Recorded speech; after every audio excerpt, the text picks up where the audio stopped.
spoken often about sort of 2018 and the impact you had on the country, and football fans really remember it fondly, and very similar to the last two tournaments as well. What would it mean to sort of really sort of bring the feel-good factor back home? You know, because the results, you know, they've been tough. You know, the weather's sort of pretty awful back home. So what would it mean to sort of really get everyone going and sort of for the next few weeks, similar to what you did in Russia? Yeah, we've got to try and bring that back, and that comes with winning, playing well, exciting the nation. We know that they're behind us, and that's an incredible feeling in itself. But to not be performing at our peak or as good as we know we can be is frustrating, and that's a point that I've made and wanted to get across to everyone, that we've got to do better to keep progressing in this tournament. This week's been great. I've seen a shift already, and yeah, I think that sometimes in these games, in these tournaments, to win when it's not pretty is a positive, and I know everyone won't see it in that way. But to get over the line in difficult moments, not playing well, only leads us to improve and get better and keep striving to play better. And hopefully it'll be a turning point. Thanks, Charlie. Across John Cross. Hi, John. Hi. You just sort of alluded to it then, but you know, talking amongst you as a group of players, have you spoken about it this week, about kind of what you can take from Sunday and what kind of this means, and sort of strengthening the belief and that turning point that you refer to? Yeah, we have team meetings regularly and look back over the game, debrief on it. I think it's important to do that when we've had tough moments, good moments in there as well. And sometimes you have an overriding feeling of we didn't play we played worse than we actually thought, or played better than we thought. So to watch it back and have a different emotion away from actually being on the pitch is I find it super beneficial. So yeah, we created a lot of chances the other day, an improvement. I think conceding was one of the things that takes all the limelight from the performance. As I said before, you know, we've got to improve again. We have to, and that starts with us at the back keeping another clean sheet, or getting another clean sheet, and setting that platform. But we talk about so much in the meetings. I can't tell you guys, but yeah, they're always really, I find, really beneficial, truthful, and anyone can have the say in there as well. You touched on your winning spirit. Is that a spirit that you see throughout the rest of the squad? I do, yeah. Especially the guys that have been here for a long time, a lot of caps, experienced players. And you see a different side of it with the boys that have here for the first time, enjoying every second of it and almost being a bit blind to what's going on around them. It's a great mixture with throughout the team. Jacob. Hi, Phil. You spoke about the Manchester City game against Aston Villa, the comeback in that match. It kind of makes people always think that when City are losing, they're probably going to come back. On a similar note, do you think that what happened on Sunday is potentially going to make opponents scared of what, you know, this team can do? You know, even if you're losing going into those final 20 minutes, it's still a team that's got someone who can score a 95th minute overhead kick. I hope so, yeah. I mean, it's wouldn't be a bad thing to kind of create that in the back of their minds. I think, as I said before, you know, when we've done that last minute in such a difficult situation, you believe then even more that you can do it again if needed.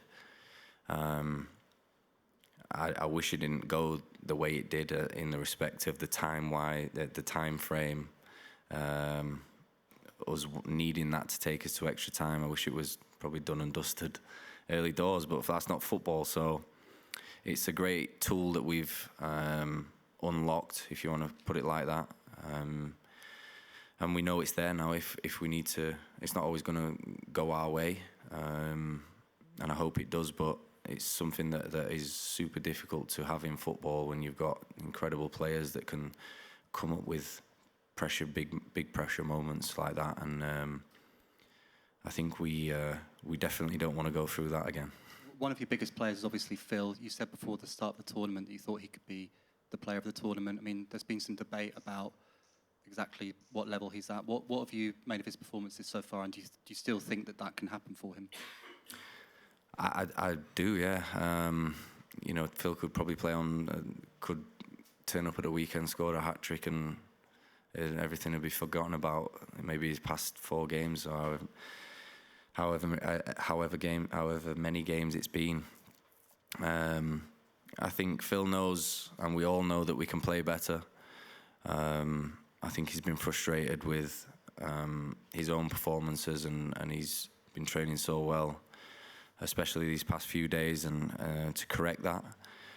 I mean, if he's selected to play at the weekend, then yeah, I'm sure he'll be on another level of Phil Foden, hopefully, to show the world, show this competition what he's about. And I know Phil personally, and he's a big thinker about that, and I'm sure he's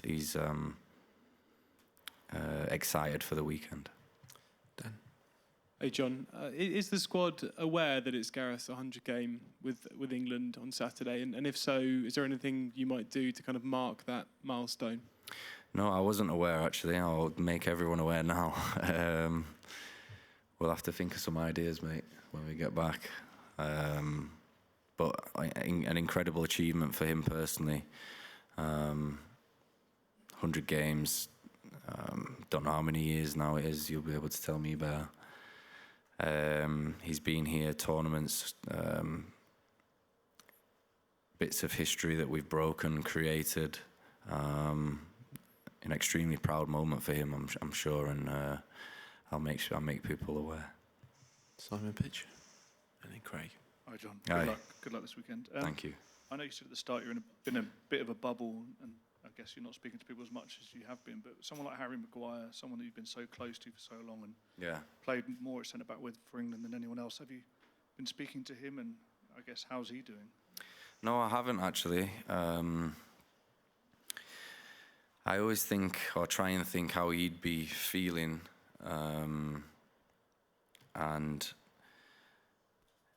how I'd feel in that situation. I think I'd want to be left alone, or you know, just let the boys kind of, or let him do what he's doing with his family, enjoy his time off. Because I know he's extremely upset, probably angry, all kind of emotions that he's not here with the situation that he was in before. I hope he's back fit now. So yeah, I know I've kind of left him alone and let him have his family time. I know how much it will have been on his mind, and hopefully I'll get to give him a text over maybe the next few days or coming weeks. I know Mark's unavailable this weekend, but how impressed are you by the way he stepped up on this stage? Yeah, no, incredible again. Someone that's so humble and so down to earth, so professional for such a young age, and now he's coming to his first tournament's incredible, absolutely incredible, and the performances that he's put in for his country's, you know, testament to his work off the pitch and on the training pitch as well. Finish with Craig. Hi, John. Famously, the Italia 90 England switched to a back three mid-tournament after conversations between the players and the manager. Is it something you've spoken to Gareth about, and could you see the benefits of a change? No, I've not spoke to him about it. I wouldn't go to him with potentially a big decision like that. We've done it in previous tournaments before, though. Germany, I remember, the last Euros. Previously to that, in 2018. Yeah, I think it's a great thing to have in the locker for us as a team if we need to go to that and play that system. It's something that shouldn't be underestimated for us as a team, that we can do it so easily and seamlessly, and it kind of clicked together. You mentioned earlier there about the bubble. Would you like to be out of that bubble a little bit more? Would you like to have seen more of the tournament, more of Germany? Me personally, no. No. I find that if I kind of keep myself away from what's going on, or other games, don't watch the games, it gives me the space to focus fully when I need to be engaged in training, in games. I kind of separate the two, you know, and try and make hotel life away from football as normal as possible, which is difficult here because you've not got your family, you've not got the freedom to go out anywhere into society, I suppose. So I'm keeping myself busy in different ways, and yeah, I feel that's how I can get the best out of myself. Okay, thanks everyone. Cheers for your time. Cheers, guys. Thanks a lot.